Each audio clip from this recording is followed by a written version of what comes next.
Hey, NintenCisco here. It has been a long wait for Metroid Prime 4. And I finally rolled credits last night, and I am so excited to talk about this game. This is my first ever review of a video game. On this channel, I want to start going forward with more Let's Plays, more, the typical gaming content.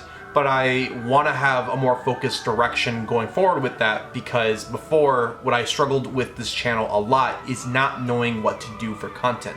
What do I want to be known for? Right now, I have found a great passion for playing video games, especially old ones on my backlog, and just talking about each game that I play. First, I want to start off by saying there will be no spoilers in this review. I will talk and hint at certain things that happen, like vaguely in the story, but overall, I will not be saying what happens or anything like that. Nothing big, because I want everyone to be able to watch this and not be spoiled. Just to introduce myself, my name is Cisco, NintenCisco. I am a big Metroid fan. I've played the game since I was young, and I have played through all of them, and I've been really excited for Prime 4. I absolutely love Metroid Dread on the Switch, and I love Prime Remaster. I thought that was a visually amazing game. And I was excited to now do the third Nintendo Switch game for Metroid, which would be Prime Beyond. Okay, first of all, I want to say when I played this game, I was instantly blown away by the visuals.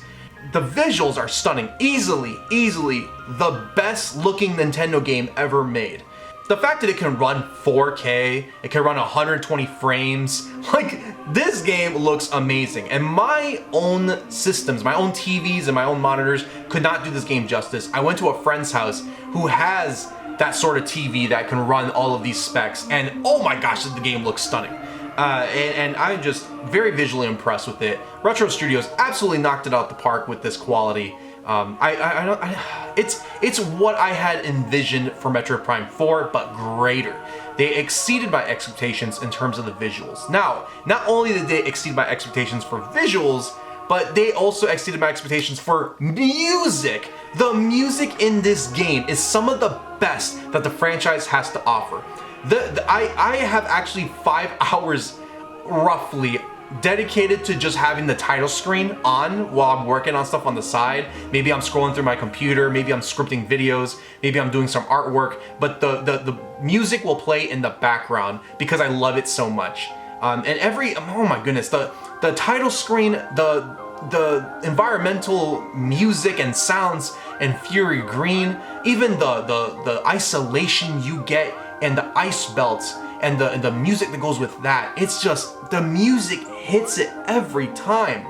Minus the desert, but we'll talk about that later. The music composers for this game absolutely knocked it out the park. They did a fantastic job. The music composers include Kenji Yamamoto and Mineko Hamano, which Kenji was actually the composer for all the 3 Metroid Prime games, and Mineko was in for Metroid Prime 3.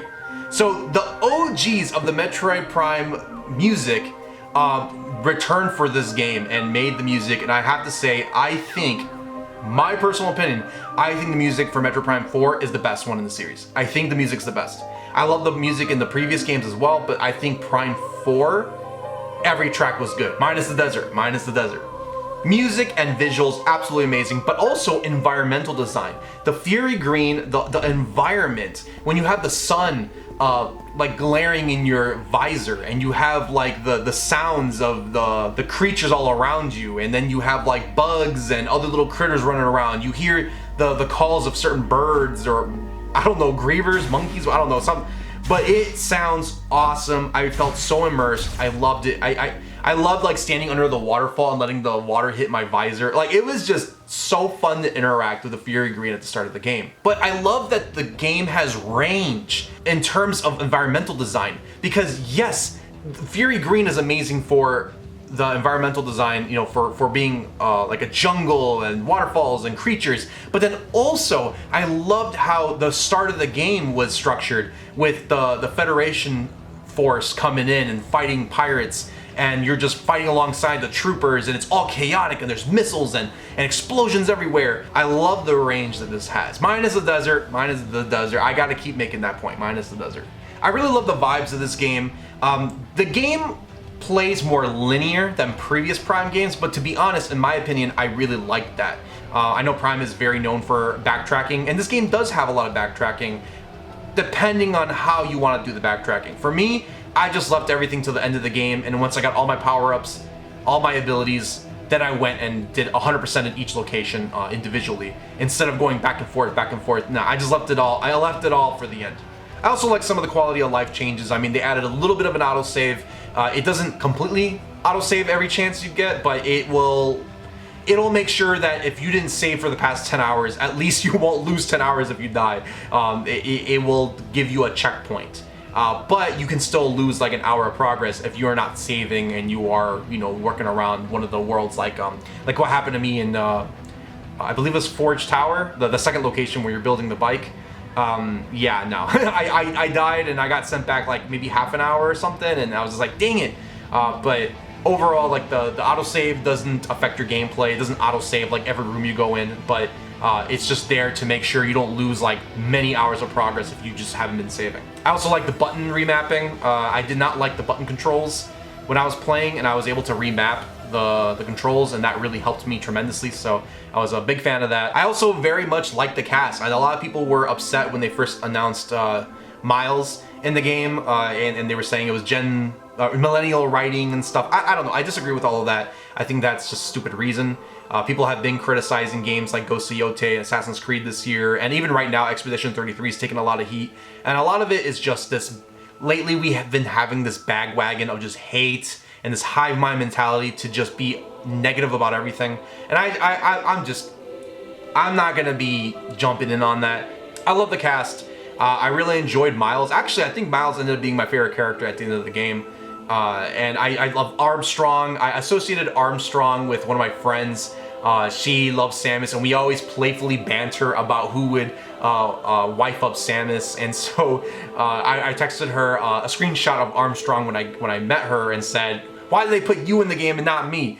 And she was like I would be she was excited about it, saying I would fangirl over Samus too. I would ask her on a date. It was just fun. Like, it was funny interacting with my friend Kristen, and I associated Armstrong with my friend Kristen, which made me enjoy her a lot more. The personalities are quite similar, so every time I met with Armstrong or she was part of the story, I associated her with my friend, so I got attached quickly to that character.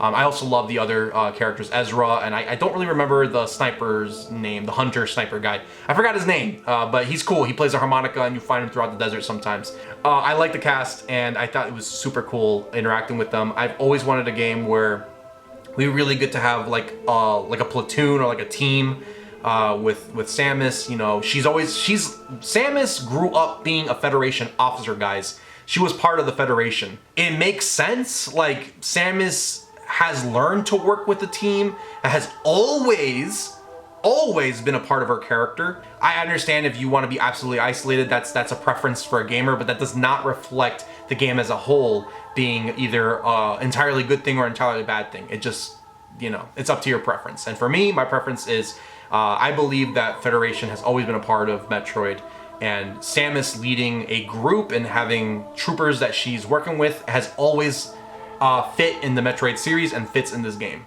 All right, cons. Uh-oh, we're gonna talk about cons. We're just gonna jump right in. I'm not even gonna...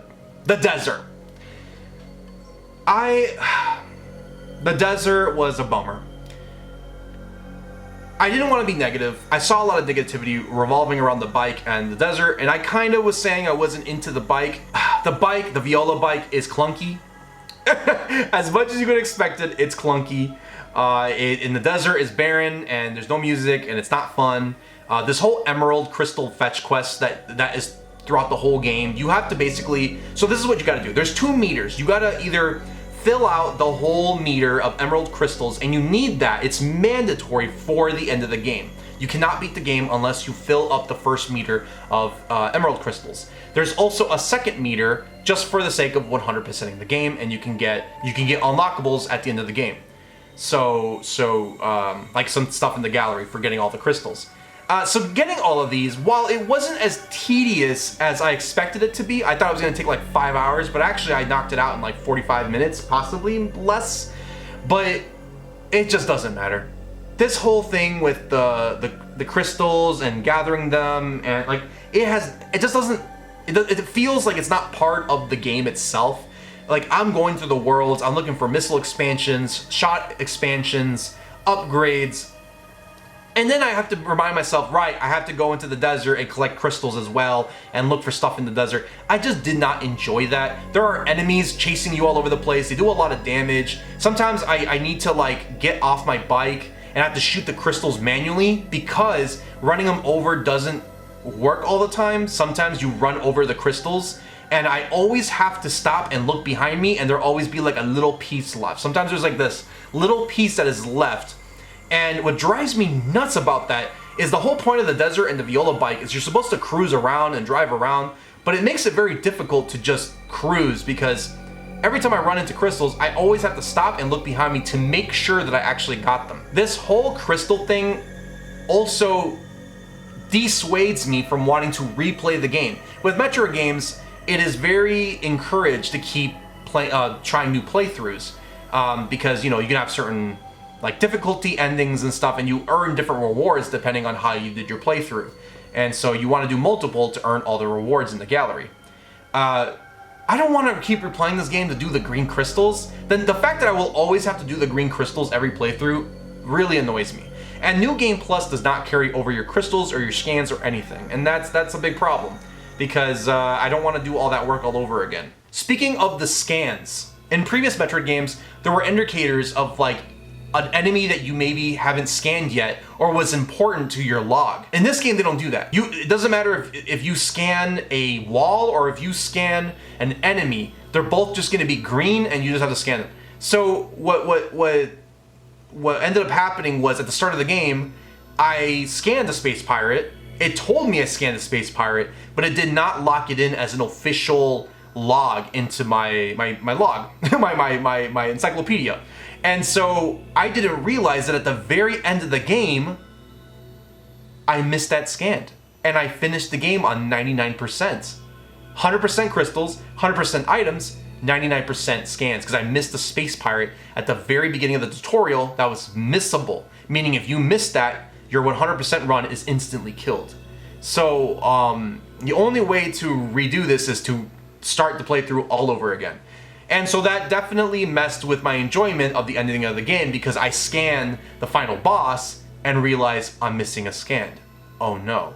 And it ended up being the space pirate. And it really hurt. It really did. I didn't cry, but you know, my chest got heavy. I was hurting so bad about that. So in the start of the game, the tutorial, you don't even know the controls, but there's two missable scans, the space pirate and I forgot his name, the fat space pirate guy, the one with the multiple Metroids, the mini boss. They are missable scans at the start of the game. If you miss them, you don't get 100%. And I think that is just very unforgiving, very unfair. The problem is the rewards too. So the problem with the rewards for this is that if you didn't get the 100%, you missed some pretty sweet unlockables. I found out that the backstory to the main villain was locked behind the 100% completion. So I didn't get to see that. Now, either way, the backstory wasn't really a backstory, but it was a full cinematic that I missed. I also didn't get to see Samus take her helmet off, which is a staple in the series when you beat the game. Samus always reveals her face or her, you know, Zero suit, and I didn't get to see that because I missed that one damn space pirate at the beginning of the game. So I think that's just a bit unfair. Skill issue, sir. Sure, I know the Metroid fans love to throw stuff like that around, but I just genuinely, as you know, I'm a hardcore fan and I missed the scan.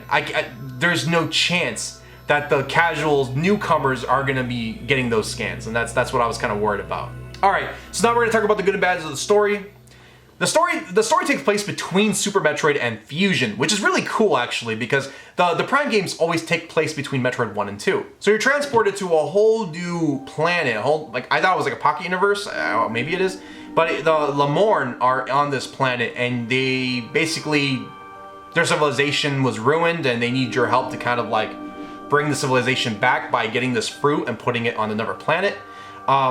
Which I think is really cool, and it leads me to believe, again, no spoilers, this is just a theory from the beginning of the game, but it leads me to believe that these guys are possibly the next phase-on of the game. Like, they seem to be like they seem to be villainous, but not in an evil way, but more so they're so intelligent and they have these psychic abilities and they want to advance their technology and their race to the point where they cause their own destruction.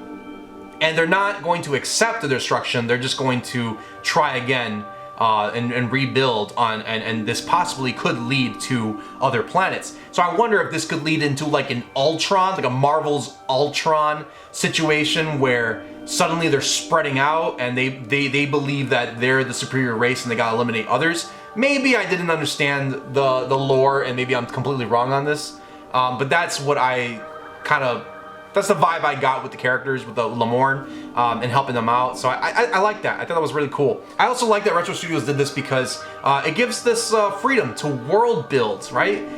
Since it's not going to affect the timeline, since it's kind of in this almost like pocket dimension type thing, what's really nice is you can kind of just world build and do this whole story and it won't affect the previous games.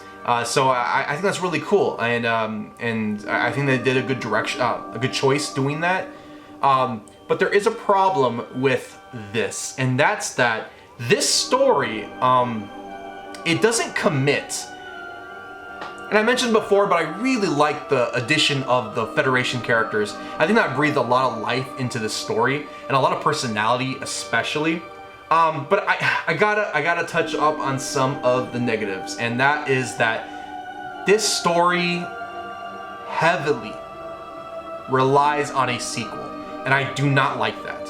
I will not be saying any spoilers, but what I will say is that the game ends with a lot of plot holes, with it just ends with no conclusion to a lot of the questions that we wanted answered.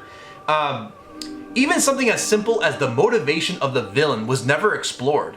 And so I just don't, it seems like it really set up for a sequel, but for a $70 game that we waited 18 years for this new installment of the story, for it to just end with almost no conclusion, with no true ending to the story, and sets up for a sequel and seems to rely on a sequel, it sits bad. It's a bad taste in my mouth. I ended the credits wondering, is there more? That made no sense. That was the ending. And I was shocked when I got maybe like a little extra scene after the credits, but overall, nothing crazy.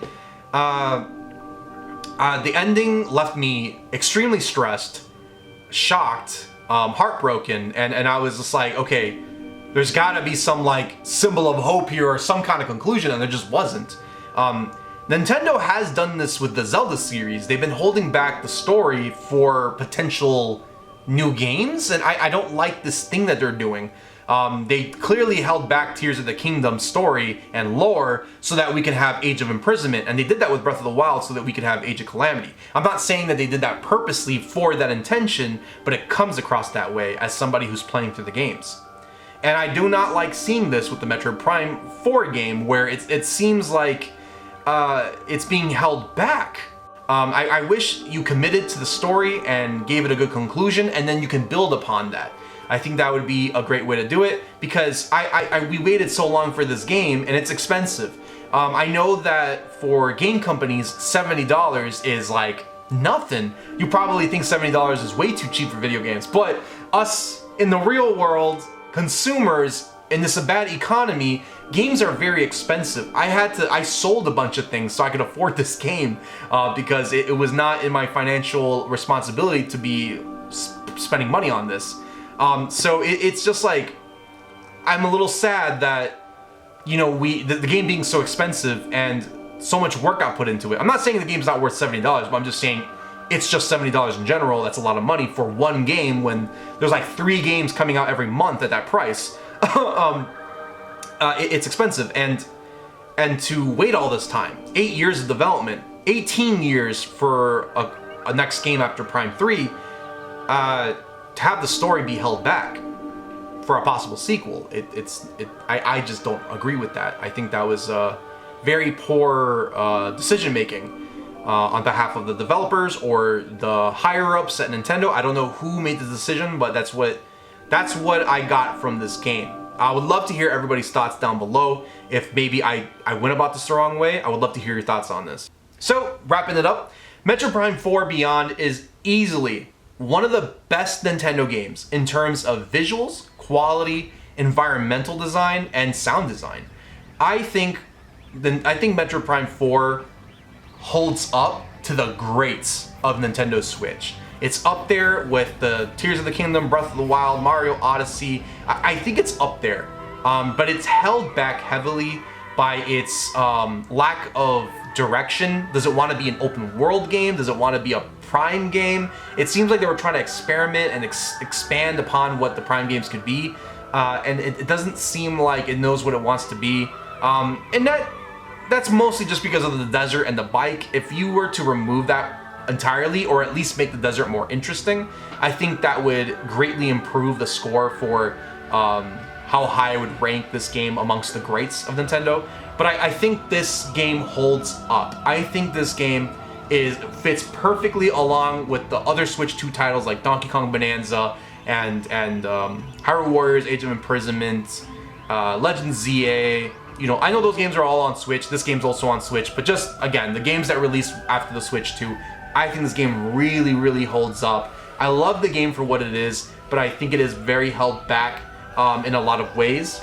While I do think the game raises the bar in terms of quality for Nintendo games, for things like the environmental design, like the quality for cutscenes, like the music, all the attention to detail and care and love that was poured into this game, I think that raises the bar for what a Nintendo game could be. So I think this game is like a stepping stone for the next generation of Nintendo games, which is a huge compliment to this game. I don't say that lightly. This is a massive compliment to this game. To Retro Studios and to Nintendo, please build upon what worked. The music, environmental design, the sound design, again, the visuals, the quality that was thrown into this game, please continue it. Absolutely continue that. Build upon that. It was amazing. I give this game an official rating of 7.5 out of 10. 8 seems a bit high and 7 seems a bit low. Overall, this is not a bad rating. This, I think, is this is a great game. 7.5. And this is a good rating. I want to make sure that that is mentioned, that this is a good rating. I want to hear what your thoughts are down below. Metroid Prime 4, let me know what you think about it. And I will now go on to my next game on the backlog. All right. Thank you guys for watching my first ever game review, and I will catch you on the next one. Peace.